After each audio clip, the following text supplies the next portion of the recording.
Ready કે ready. Bharat માતા કી જય, વંદે માતરમ. ભગવાનની કૃપાથી આપણે જન્મ મળ્યો છે. જન્મ બધાને મળે, દરેક જીવને જન્મ મળે છે, પણ પ્રકૃતિની ઈશ્વરની કૃપાથી જે કોઈ જેને ભજે છે, વિશેષમાં આપણે માનવ દેહ મળ્યો છે ને આપણે માનવ બનવા માટે કરીને વિવિધ કેટલા બધા આયામો હોય છે. એમાં આપણે મનુષ્ય બનવું પડે છે. તો મનુષ્ય બન્યા પણ છે, પણ એના માટે કરીને આપણે જે કાંઈ સૃષ્ટિના, પ્રકૃતિના અને ઈશ્વરીય નિયમ છે એનું પાલન કરી અને પોતાનું વ્યક્તિગત, કુટુંબનું, સમાજનું અને વિશ્વનું કલ્યાણ થાય એવી સદભાવનાની સાથે મનુષ્યના જીવનના 100 વર્ષ ગણવામાં આવે છે આમ તો.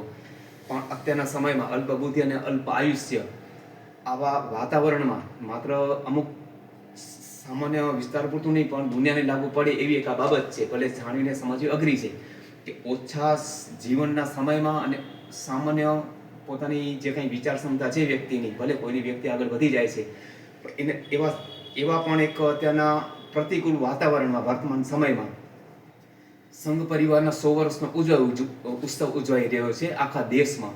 કે મનુષ્ય 100 વર્ષનો થાય કે ન થાય નક્કી નથી, પણ જો મનુષ્ય સત્કાર્ય કરશે, આજનો માનવી સત્કાર્ય કરશે, આખા વિશ્વ સમુદાય માટેની વાત છે, તો હકીકતમાં એ પોતાના જીવનના 100 વર્ષ જેટલો સમય પોતાના જીવનને કાઢશે એમાંથી 100 વર્ષ જેટલું અહીંયા કને સત્કાર્ય કરી શકશે. એના માટે રાષ્ટ્રીય સ્વયંસેવક સંઘ 1925 થી કરીને અત્યારે આ ચાલુ છે 2025 પૂરા થયા, તો એને અંતર્ગત આખા દેશમાં ઘરોઘર ફરી સંપર્કનું અભિયાન કરી અને 100 વર્ષનો ઉત્સવ ઉજવે છે.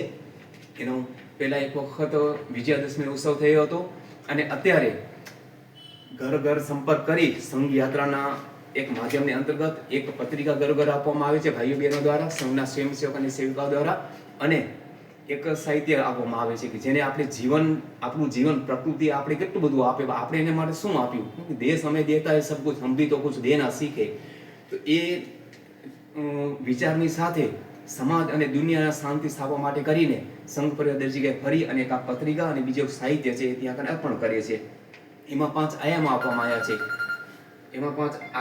આવ્યા છે અને એના માટે 4 પંક્તિ પણ છે કે પંચ પરિવર્તન મનોહર નિજ હૃદય में धार कर बढ़ चले प्रगति पथ पर हर भंवर को पार कर. એટલે જે કાંઈ જીવનમાં નાની મોટી મુશ્કેલી આવે છે એને પાર કરી અને પ્રગતિના માર્ગે આપણે પણ ચાલીને બીજાને પણ ચલાવી. આજે વિદેશના કેટલા બધા દેશો ભારત ઉપર આશા રાખી અને પોતાની સુખ શાંતિ માટે કરીને પ્રાર્થના કરીને વિનંતી કરી કે એક સમય આપણે બીજા પાસે માંગવું પડતું હતું ભૂતકાળમાં, આજે આપણે બીજાને આપી રહ્યા છીએ. ભલે કોરોનાનો સમય હોય કે અત્યારે ગાઝા અને યુક્રેનના યુદ્ધની સ્થિતિ હોય, એના વચ્ચે 5 પરિવર્તનમાં એક છે સામાજિક સમરસતા.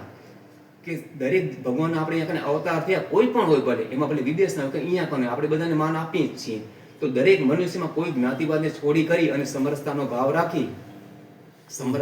રાખી અને દરેકને પોતાના જાણીએ, બરોબર. એ સમરસતાથી રાખીએ, ભલે કોઈ બી જ્ઞાતિનો અને કોઈ બી દેશનો હોય, પોતાના જ છે ઈશ્વરના સમજી અને તમે ટૂંકમાં કહો સામાજિક સમરસતા જાળી અને ભેદ હટાડી અને ભગવાનને રાજી કરી. ભેદ હોય ત્યાં ભગવાન હોતા નથી અને ભેદ હટી ત્યારે ભગવાન મળે છે અને ભગવાન રાજી પણ થાય છે. બીજું છે પર્યાવરણ સંરક્ષણ. આપણે પર્યાવરણ 100% આપે છે, આપણે પર્યાવરણને 10% પણ કેટલા બધા વ્યક્તિ નથી આપી શકતા અને પર્યાવરણનો અત્યારે નાશ થઈ રહ્યો છે. એટલે અહીંયા કને આજે આપણે જળવાયુ પરિવર્તન આપણો અઘરો મુદ્દો આપણે અત્યારે બેઠી રહ્યા છીએ.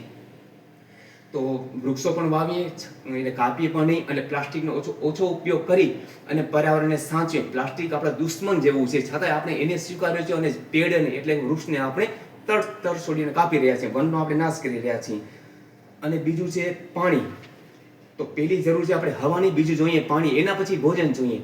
આપણે વાયુને તો પ્રદૂષિત કરીએ પણ પાણીને પણ પ્રદૂષિત કરીએ છીએ અને વેડફીએ છીએ, જરૂર વગરનું ઢોરીએ છીએ, બરોબર. ખબર જ નથી કે કેટલું આપણે જરૂરી છે. એકવાર જો પાણી વાળો ઘટી જાય આપણે બાટલા ચડાવવા પડે ત્યારે ખબર પડે કે આપણે પાણી કેટલું જરૂરી છે.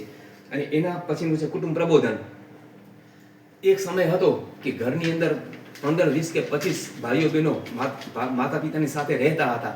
2-3 ભાઈઓ પોતાના પત્ની અને સંતાન સાથે ઘરમાં સાથે રહેતા હતા. આજે મા બાપ વૃદ્ધાશ્રમમાં છે, સંતાનો કદાચ અમુક અનાથાશ્રમમાં છે અને અમુક છે બજાર તો ક્યાંય ક્યાંય વિદેશમાં યુનિવર્સિટીમાં ભણે છે. ખાલી મા બાપ જ ઘરે રહ્યા છે અને બાપ જાય છે નોકરીની, માતા પણ નોકરી જાય, ઘર ખાલી અને તાળું હોય છે. એ સ્થિતિ આજે ઊભી રહી છે, શૂન્ય અવકાશ થઈ ગયો છે. એના વચ્ચે આપણે ભોજનનો, સત્સંગનો, ભજનનો, સમથી શાસ્ત્ર વાંચનનો કે મંદિરમાં જઈ આપણે ભારતીય સંસ્કૃતિને અનુરૂપી અને આપણે કુટુંબમાં સાથે મળી અને સત્સંગ કરીએ અને સાથે મળીને ભોજન કરીને એકના સુખ દુઃખમાં સહભાગી બનીએ. ખૂબ ખૂબ આભાર તમારો આ વિગતો આપવા માટે.